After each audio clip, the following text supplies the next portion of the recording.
The iPhone 15 is now out in the wild, but if you are looking for a viable alternative, then look no further than the Samsung Galaxy S23 Ultra.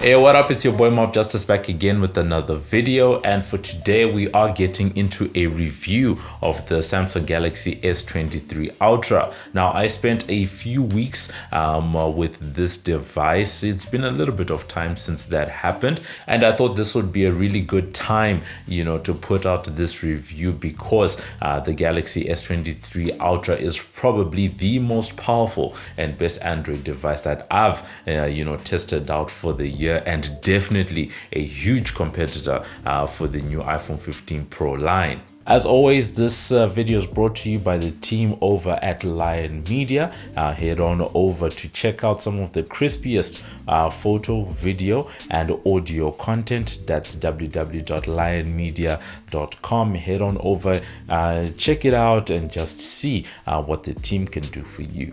In approaching this particular review, I am looking at the S23 Ultra from the lens of someone who has one of Samsung's previous flagship devices, that is the S10 Plus. Back in 2019, this was probably the best phone that Samsung had brought out at the beginning, obviously to be eclipsed by the Note 10 line later on in that year. And now the Ultra line from Galaxy combines the Plus as well as the Note range, so sort of giving you the best of both worlds. Now, we checked out the S23 Plus earlier in the year. That's the one that sits between the normal S23 and the S23 Ultra, and I would say that for the most part, in terms of the software experience, general everyday use, as well as the general feel of the device, I would say it's more or less the same as what you have on that particular device. So I would say that for some of the technical bits and all that, go and check out that particular review. I'll leave it linked in the description below. So when looking at the Ultra version, I'm focusing on three main aspects. That is the camera, that is the S Pen, and that is the design of this particular device, because I think that's where the real differences are. Now, in terms of the unboxing, pretty basic unboxing experience as we've come to expect from major smartphone makers. One of the big things that I've noted is the fact that the boxes are so much thinner than what we had a couple of years ago. Obviously, there's no longer a charger that's in the box, and when it comes to audio, there's no earphones in the box. The earbuds are sold separately. Now, starting off with the camera, this is probably the biggest party piece of the S23 Ultra, and I would just go off the bat and say that this is an excellent camera system. I was quite impressed with how it performed both for photos and for videos. Starting off with the photos, I'd say that this phone produces great images, and I was particularly impressed by the low light performance when it comes to the photos. And the other piece when it comes to the Ultra phone is that it has some huge zoom capabilities, and I would actually say that a 10x photo is actually usable when it comes to the Ultra phone and how it's been able to develop its optics. Now, as we tend to do on this channel, when I'm reviewing devices, I tend to take them out on some of the work that we do, some of the shoots that we have, for clients, producing content, that type of thing. Looking at the video, I would say that the best part of this camera is the video quality. Samsung has really nailed this aspect of the camera. Anyone who has followed this channel knows how partial I am, to the world of iPhones, because iPhones really have great video quality, but this is probably the best video quality that I've experienced on any, Android device. In our S23 Plus video, we highlighted the fact that Samsung spent a lot of time talking about the video video capabilities, of this particular camera during the launch event. And I would have to say that this is definitely a hard package to beat when it comes to the camera overall. So, for the first time on this channel, we are giving a camera system a 9.5 out of 10. In terms of design, I actually reviewed a green device. I wish I had one that had been all black or all white.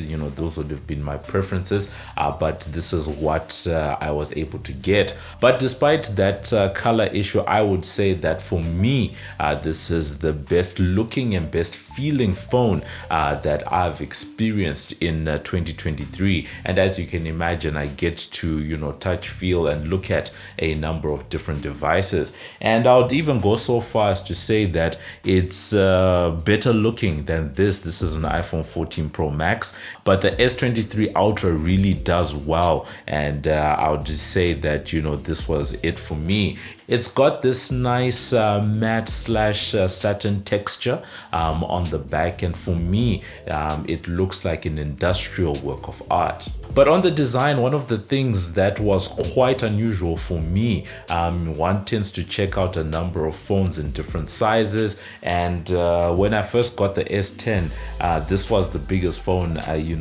had to daily, and then obviously something like this is a little bit bigger.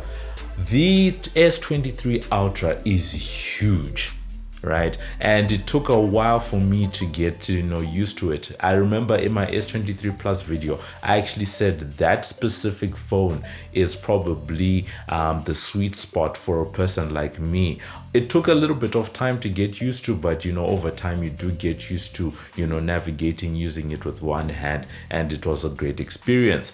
But me, I like my headphone jacks, and I would say that a phone that big, surely Samsung would have been able to put something in there. So on the design, for me, it's a straight 10 out of 10. Amazing build quality, really premium finish, and I'll say that Samsung, they did well. So in terms of the S Pen, this was my first time actually spending time with the device that has a stylus for an extended period of time. It's very functional, and I like the fact that Samsung has actually been upping its game in terms of the integration when it comes to the menus and all of the different options that are there when you take that S Pen out. And I would say that what impressed me the most is the speech to text. What the Ultra allows you to do is that you can, whilst you're texting, instead of typing, you can actually be writing out your text, and it will turn whatever you write into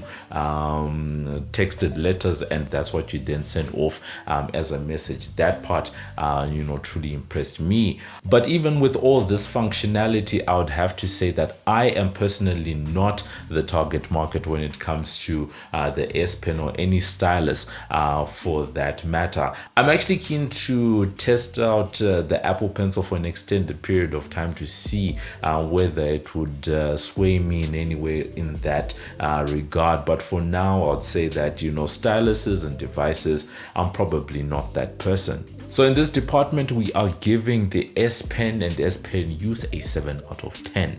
In terms of display, screen, and media consumption, I would say watching content on this particular device is on another level. In the S23 Plus video, we go into quite a lot of detail into how excellent Samsung screens are. They are amazing. They produce some of the best displays in the world, and this one for me is an easy 10 out of 10. In terms of everyday use and livability, I'm going to start with the fingerprint scanner. The S10 was actually the first Samsung phone that came with an under-screen fingerprint scanner. It's very quick and it's very fast, and on the S23 range, it just works seamlessly. However, because I was using a naked device and it's so big, I had a lot of anxiety when it came to day-to-day use around the S23 Ultra, and I would definitely recommend that if you have a device like this, get yourself a nice case, probably something thin, but at least some protection of some sort. What was interesting to note is that the phone was actually quite slippery in the hand. This is definitely a two-handed device, you know, in the normal course of doing things. And the materials are practically the same, you know, for the S23 and the S23 Ultra. So I found it interesting that this one was a little bit more slippery. I attribute that to the weight, you know, simply that it's a bigger device, so you know it sort of slips out of the hand a little bit more. I like the flat sides of the device, but because of how big it is and the composition of the cameras on the back, I found that my finger would always brush up against the camera on the bottommost camera. And I think, you know, over time, that's one of those things where dust and, you know, dirt and all that stuff might accumulate, and you might constantly need to be cleaning one of those lenses because of something like that. I also found that because it's such a big phone, it has a huge battery inside, and I was actually quite impressed, as I said, taking it out and, you know, doing a couple of continuous shoots with it, and I was able to get about 20 to 25% battery drain, you know, when recording about an hour of video. So overall, on the everyday use, we're going to be giving this one an 8 out of 10. So overall, we are giving the S23 Ultra a 44.5 out of 50. It's a really great device and an easy recommendation to make. However, it does come at a huge cost because this is not a cheap phone. This is a $1,200 phone. I am currently in South Africa, and that translates to a 30,000 Rand device starting. So definitely not cheap. Interestingly, that is the same price point that we now find the iPhone 15 Pro Max at. So I'd say for me right now, definitely, you know, a huge favorite for 2023 in terms of a slab phone. There has been a lot going on in the market. In my previous review, that was of the Oppo Reno 8 Pro, I spoke about how impressed I was with that phone as a slab phone for 2022, and for 2023 I would say that the S23 Ultra, you know, is doing it for me. What impresses me the most about this device is the fact that its main competition, as we said, is the iPhone 15 Pro Max. But when it first came out earlier in the year, its competition at the time was the 14 Pro Max, and now it's holding its own against the 15 Pro Max, and you could still easily recommend that phone and not regret that particular purchase decision. So that's been it. You guys can let me know what you think of this video. Have I been you know, too kind to the S23 Ultra? Are you a fan? Are you not a fan? Is this a device that would make you switch over? If you are an iPhone user, is this something that would make you change your manufacturer if you're already in the Android ecosystem? You guys can let me know what you think. You know, if you are someone who already has this device, what has been your experience? You guys can let us know what you think in the comments, and I'll catch you guys in the next video. This is Muffs Too Much, and you're watching MobbJustice TV. Make sure to like, comment, and subscribe to the channel. And remember to share the content. You never know who you're going to help. Stay blessed, stay alive, and thriving.